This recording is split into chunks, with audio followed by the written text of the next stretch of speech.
donde vamos a abordar un tema de la pedofilia. Principalmente queremos comunicar la diferencia que hay entre pedofilia y pederastia. Donde la pedofilia es una parafilia que está caracterizada por la atracción sexual de forma intensa o recurrente, generalmente hacia niños de 13 años, y la pederastia es cuando se da el abuso sexual de niños por parte de un adulto. Nuestro proyecto pretende dar visibilidad a la pedofilia mediante un vídeo de Drama Live, en el cual se genera tanto contenido de calidad, educativo y accesible, a la vez que desarrollamos habilidades comunicativas, de organización, investigación y trabajo en equipo. Sobre todo intentamos que las demás personas vean la realidad de una persona pedófila, comentar la perspectiva de los demás, noticias y ver con ellos cómo los ven o los perciben. Con todo esto queremos conseguir un pensamiento crítico por parte de la comunidad que lo visualice el vídeo, además de cambiar su perspectiva de una negativa a una empatizadora.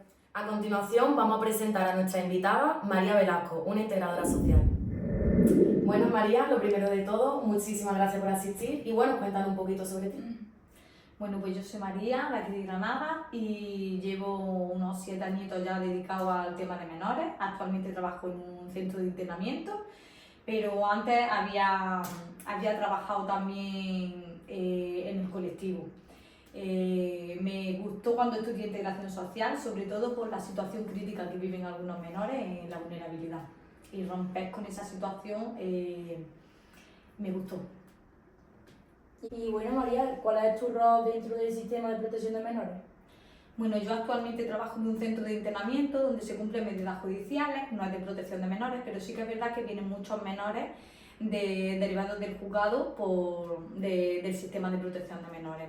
Y mi rol es, como monitora, guiar desde la educación hasta lo emocionalmente, estar ahí presente en el proceso, hacer cumplir las normas, hacer también que la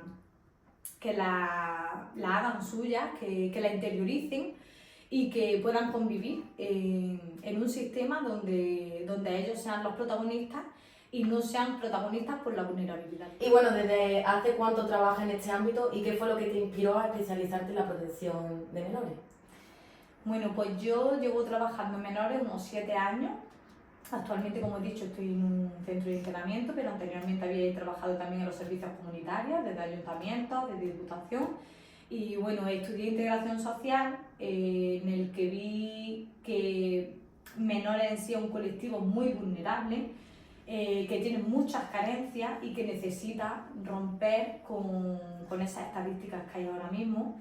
Y luego, gracias a mi trabajo aquí en Almanjaya, que aprendí muchísimo profesional y personalmente, me di cuenta de que menor era el colectivo que a mí me gustaba y que tenía que hacer algo por, como he dicho, romper esas estadísticas de vulnerabilidad y de protección hacia ellos.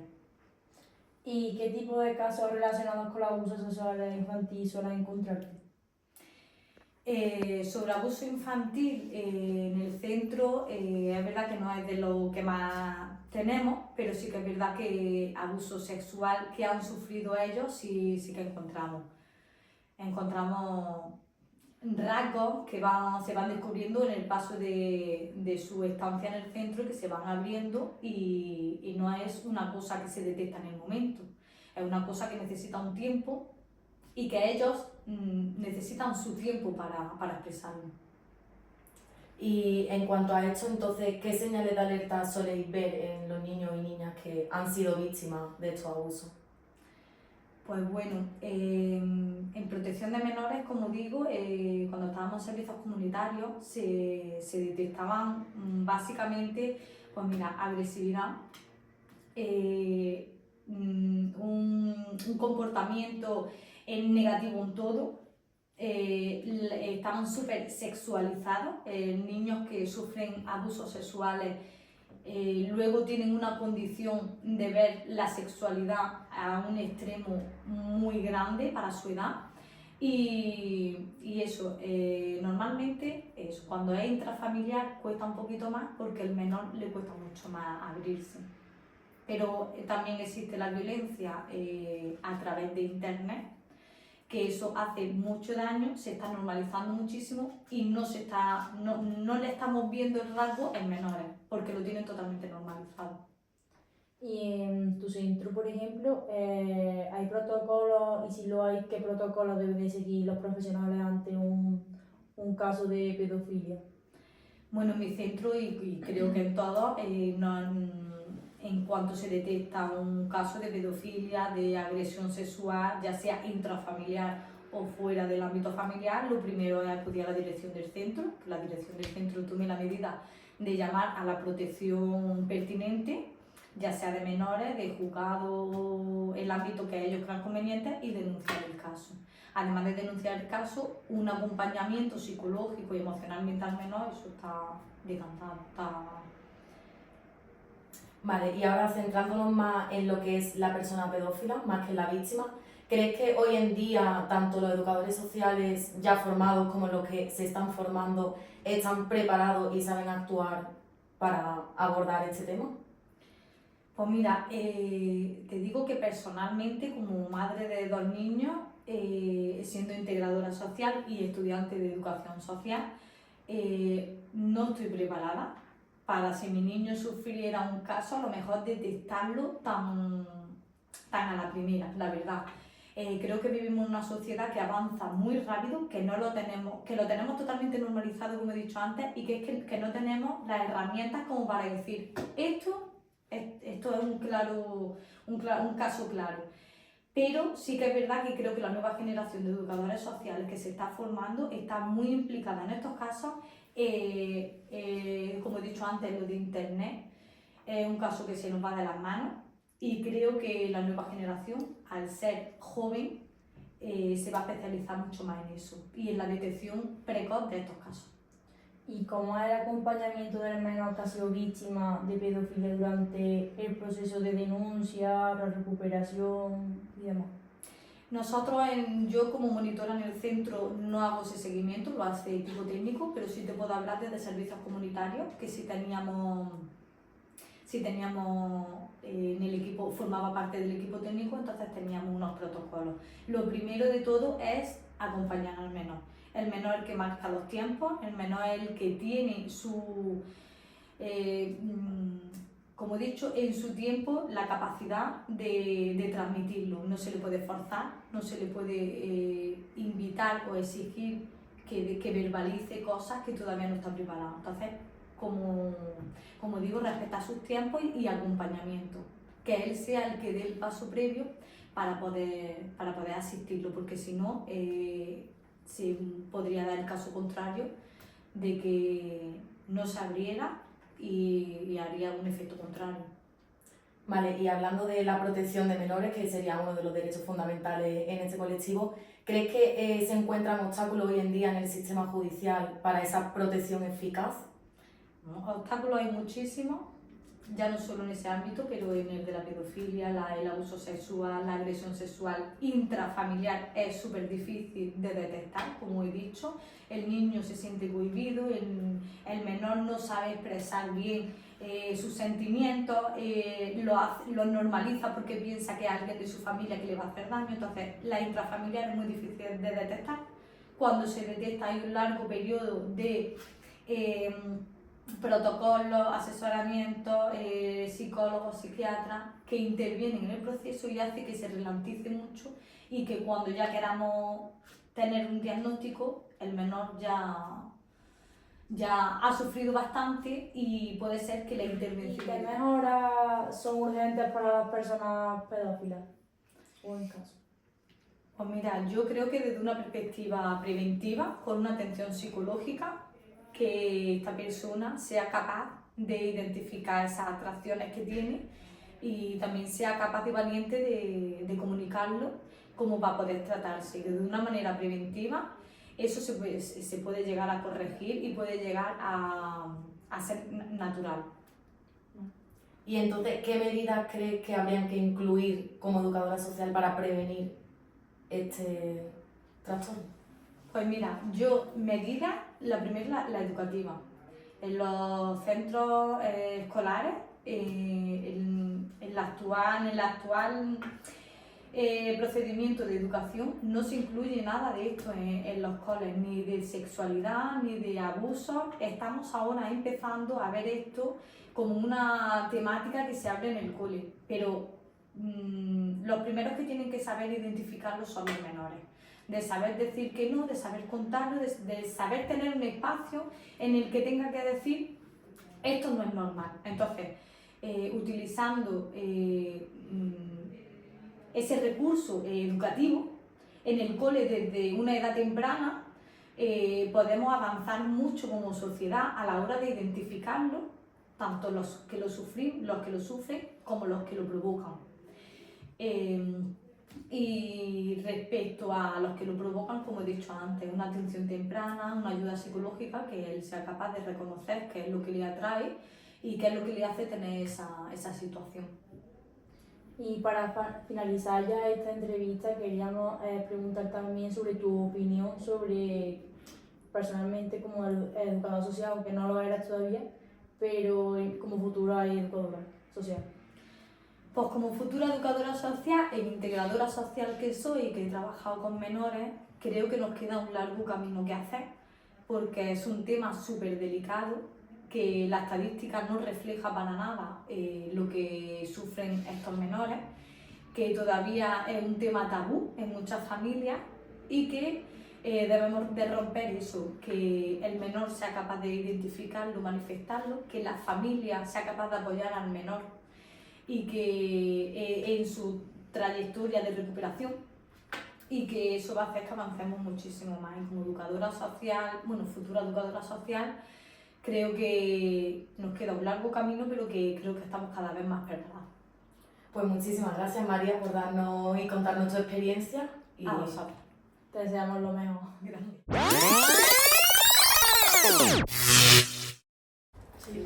A continuación tenemos aquí a Pablo Galindo, un profesor del Departamento de Sociología de la Facultad de Ciencias de la Educación.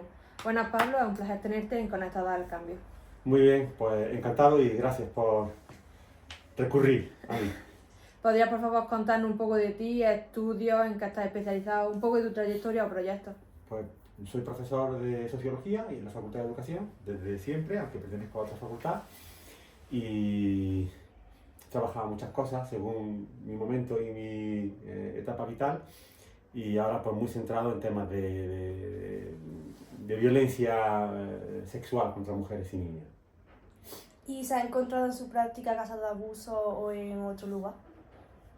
Bueno, yo no he realizado investigación específica, trabajo de campo sobre la temática, sino más bien análisis de lo que ocurre en el mundo virtual y en internet y en redes sociales, estudios, informes, pero no he estado en el campo de estar entrevistando o encuestando o haciendo grupos de discusión con personas que han sufrido o que han sido víctimas.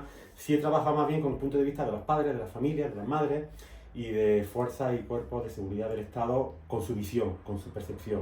Y claro, efectivamente, pues sí, pues hay realidades bastante dramáticas y muy extendidas, muchas de ellas oscuras, porque no se conocen, porque no se denuncian, porque se quedan para adentro, porque hay mucho coste social de reconocer abiertamente ante tu familia o ante la instancia, en fin, legal, familiar, educativa, que ha sufrido algún tipo de abuso o de agresión sexual.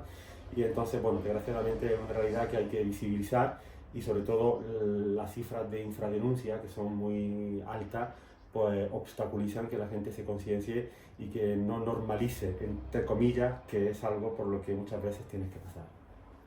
¿Cómo crees que son los entornos donde se puede producir la pedofilia? A ver, la pregunta tal y como está planteada es compleja porque tiene muchas respuestas. Entonces, bueno, para mí lo más fácil es razonarlo en ámbitos o en subsistemas. En el ámbito de la familia está claro que la vulnerabilidad del entorno familiar, la vulnerabilidad del menor, la falta de información, las problemáticas asociadas de desarraigo, de exclusión social, de pobreza, de experimentar experiencias y vivencias de vida que no son acordes con la edad, obviamente probabilizan, ¿no? hay que diferenciar entre el abuso que ocurra en el caso del propio ámbito familiar a manos de familiares, como suele ocurrir en muchos casos, y otros que ocurran en otros entornos por conocidos, por estar en otro tipo de, por ejemplo, como ha ocurrido en el ámbito de centros de menores, de centros de acogida, en protección social, que también ha ocurrido en muchos casos y jamás deberían de ocurrir, porque hay que proteger al menor, para eso están este tipo de medidas. Y entonces hay muchas casuísticas.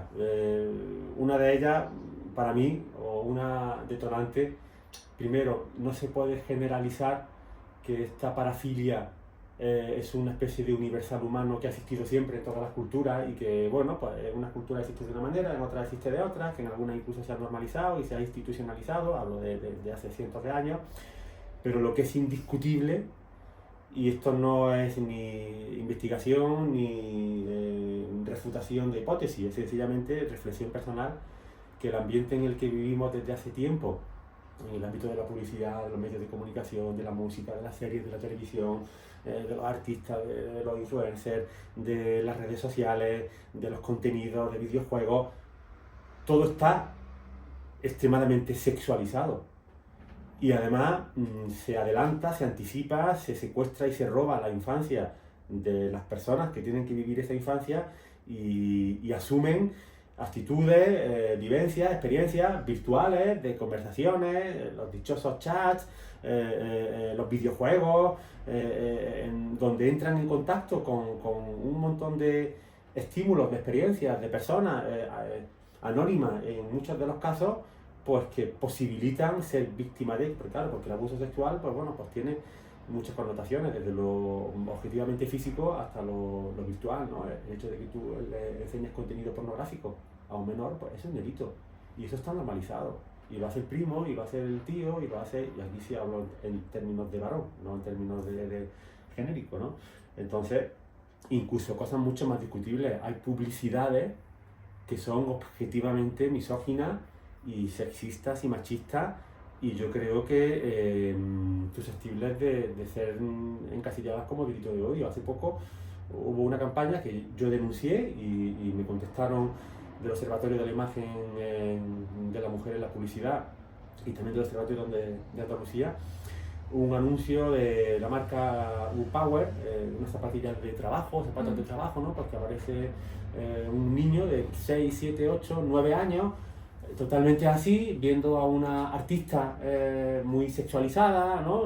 Muy parecida a las que ahora mismo estarían, en fin, como en boga, y la voz en off dice, ¿recuerdas la primera vez que te quedaste sorprendido? Y al niño se le está cayendo la baba, ¿no? De ver a la tía ahí, joven, delgada, medio desnuda, con tal, con cual. Entonces, acto seguido, el siguiente plano es, pues bueno, pues unos hombres, mecánicos, talleres, fábricas, probándose unos zapatos, y luego aparece una chica, una actriz, con un escote así súper pronunciado, rubia, y diciendo, Power, la zapatilla para no sé qué, ¿no? Entonces, yo cuando lo vi dije, parece mentira que ese tipo de anuncios. Entonces, está normalizado y está naturalizado. Entonces, lo que quiero decir es que incluso las campañas de moda, de publicidad, de ropa, las cadenas que se utilizan para vender ropa a los más pequeños, si os dais cuenta, están tremendamente sexualizadas. La ropa, los bikinis con relleno, que si una braga que sea más parecido a una tanga que a otra cosa, si camisa, no sé cómo se llaman, ombliguera. Es decir, ¿dónde está escrito que todas las niñas tienen que pasar por un ritual de paso, vamos a llamarle así, donde tienen que ponerse un short color lo más pequeño posible, donde se le vea el cachete, una camisa ombliguera que le deje la barriga al aire, con el móvil en la mano derecha, y con la otra tocándose el pelo. Y ves cantidad de grupos de niñas que van así. ¿De dónde sacan? Pero además es una especie de empoderamiento totalmente falso y engañoso, porque se vende que es una manera de empoderarte, de ser libre, de hacer con tu cuerpo lo que quieras, de ser autónoma, de liberarte de todas las imposiciones, y al contrario, son legitimaciones del sistema patriarcal que consiguen que al final no solo ellas y ellos, sino que las propias familias normalicen.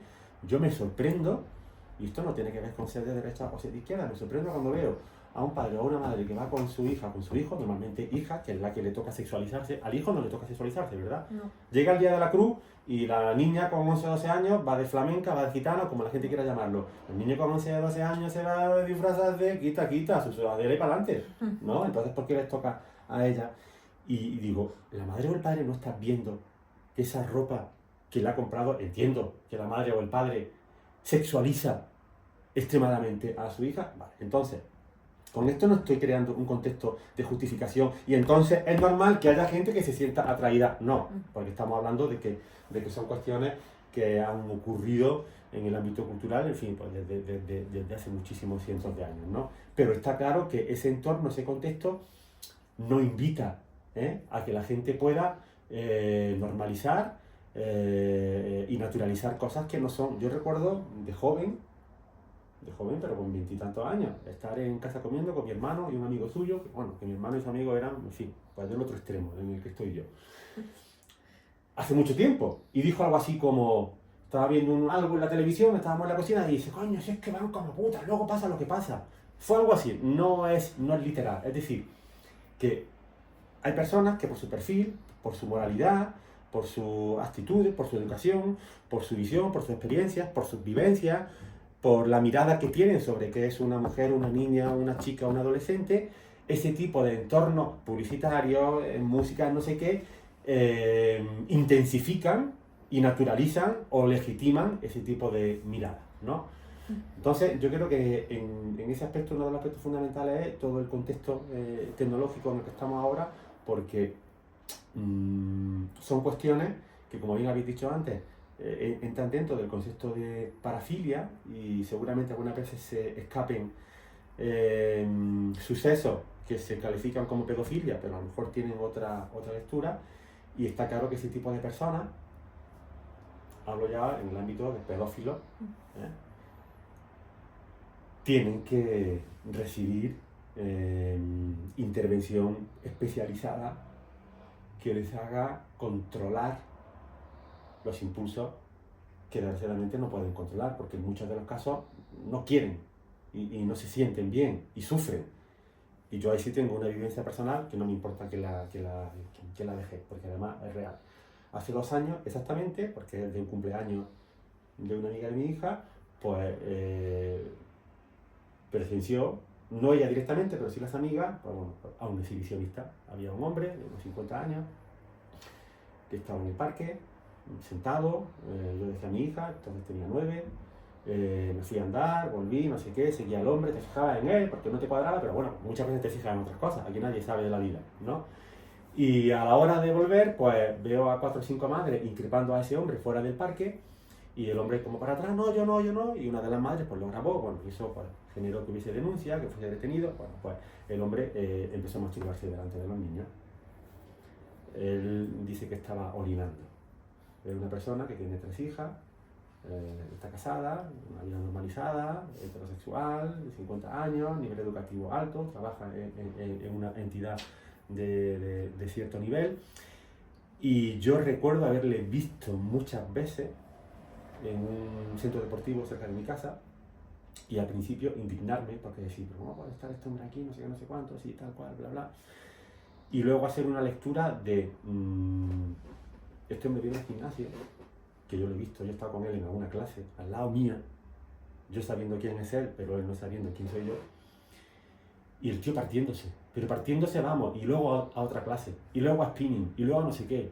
Y yo decía, este tío de 8 a 3 trabaja, de 3 a 5 come en su casa, y de 5 a 9 se pone a mover para desfogar todo lo que pueda y estar ahí y aguantar al día siguiente. Es decir, que es consciente de que tiene un problema muy serio, ¿no? Entonces, del punto de vista de la intervención social y de la intervención socioeducativa, pues tenemos que trabajar con todo el mundo y tenemos que intervenir con todo el mundo y tenemos que intentar concienciar, transformar, empoderar y generar mecanismos de gestión y de autocontrol, de impulso y de comportamientos que muchísima gente rechaza, aunque al final termina desarrollando, Y ahí obviamente pues bueno, pues hay que poner en marcha, y sí, ya sabéis que en otros contextos muchas veces pues bueno, pues se penaliza de manera extrema, tienen que comunicar rápidamente dónde están, dónde viven, y la gente se pone en alerta. Pero muchas veces hay gente que contribuye al negocio, porque también, como todo, al final es un negocio. De la pedofilia, no porque sean pedófilos, sino porque hay pasta. Cuando te llega alguien y te dice que han encontrado no sé cuántos terabytes en el piso de 4 estudiantes de universidad que se encargaban de tal y de cual, pues esos de pedófilos no tienen nada, pero saben que hay pasta, porque hay mucha gente, ¿no?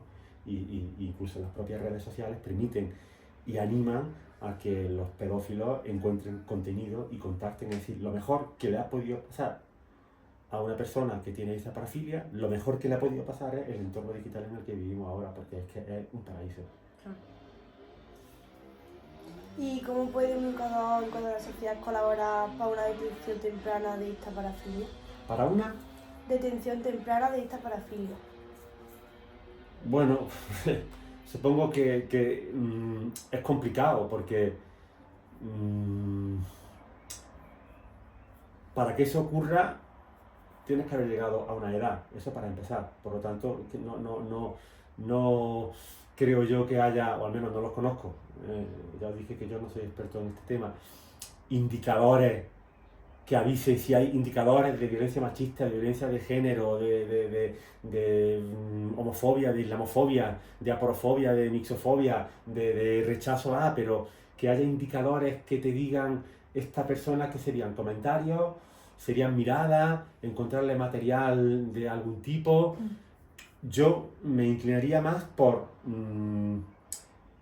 hacer mecanismos proactivos de prevención que consigan que, porque insisto, podrá haber muchas teorías que expliquen por qué una persona adulta se siente atraída hacia, y hay mil y un, pues no sé cómo llamarlo, apreciaciones muchas veces ideológicas, si cuestiones religiosas, que si cuestiones ideológicas, que si cuestiones de un sesgo político u otro, si incluso de clase social y todas esas cuestiones.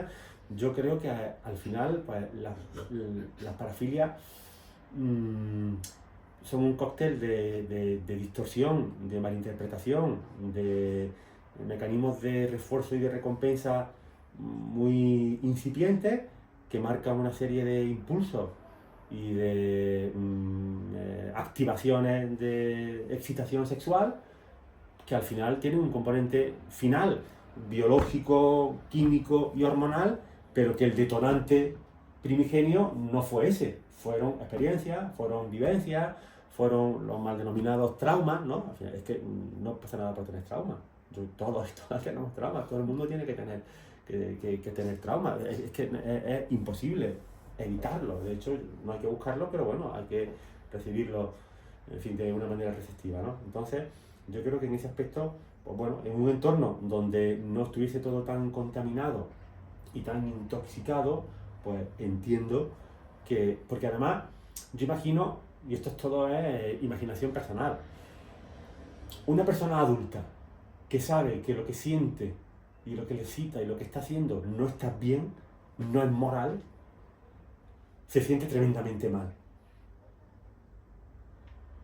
Pero cuando intenta controlarlo y no puede controlarlo, de hecho hay pues detonantes, ¿no? Tu vida está perfecta, tu semana es perfecta, pero basta que ocurra algo, una discusión, un despido en el trabajo, o no sé qué, no sé cuánto, que genera una necesidad de escape que como en el adicto o como en la adicta, pues al final desemboca en lo de siempre, en lo que ya conoce. Pero estoy seguro de que cuando ese tipo de perfiles hacen una lectura personal de por qué hago esto, no debería de hacerlo, estoy seguro de que si el entorno en el que vive le está normalizando y naturalizando constantemente eso, hombre, eso ayudar, pues no ayuda. Es decir, si tú ves, por ejemplo, publicidad o vas a un centro comercial y te encuentras tiendas gigantescas que parecen centros comerciales, donde aparecen niñas extremadamente no, quito lo de extremadamente, sexualizadas, ¿qué mensaje? Pues mira, pues normal, es decir, a lo mejor no está tan mal que yo me sienta atraído hacia... Hace poco, no sé si lo visteis, en Almería, el año pasado, metieron una cagada brutal la Concejalía de Cultura, no, de Familia y Bienestar Social, allí gobierna el PP, en las marquesinas de los autobuses pusieron la imagen de un niño, y el mensaje era: si dice que no, no es sexo, es violación. ¿Cuál fue la cagada? Pues que si le daban la vuelta a ese enunciado era, entonces, si dice sí, sí puede. Entonces, era lanzarle el mensaje a todo el mundo de que si un niño, si una quiere tener sexo, si es con consentimiento, pues mire usted, no. Porque la sexualidad requiere de una serie de habilidades, de gestiones, de madurez, de experiencias, de vivencias que contextualizan y que garantizan cuestiones básicas de deseo, de respeto, de consentimiento, de un montón de cosas, ¿no? Entonces, claro, duró horas, pero yo tengo la fotografía porque me la enviaron. Entonces, ¿qué ha pasado después de eso? Nada. Eso costó, creo que fueron 100.000 euros, esa campaña de publicidad. Pues nadie pagó ese dinero, nadie dimitió y nadie pidió perdón, solo que fue un error.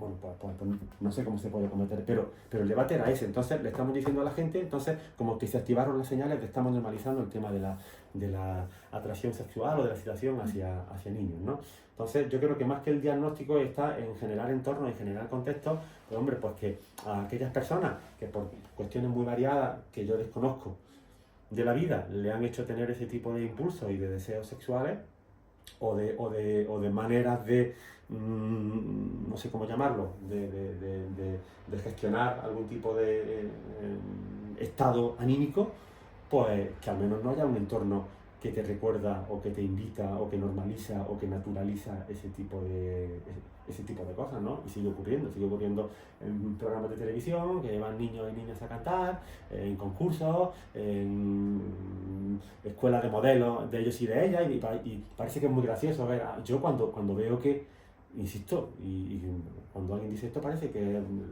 lo más rancio, lo más caposo del mundo, pero yo cuando veo que hay alguien una niña con sus padres va pintada, maquillada y vestida como una mujer adulta,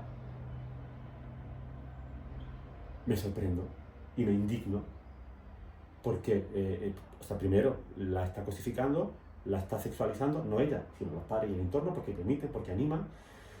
Segundo, los padres de verdad, es que al final los niños son las víctimas de los padres que le han tocado, de verdad. Qué mala suerte has tenido con esos padres, que seguro que son fantásticos y que, en fin, pues son maravillosos.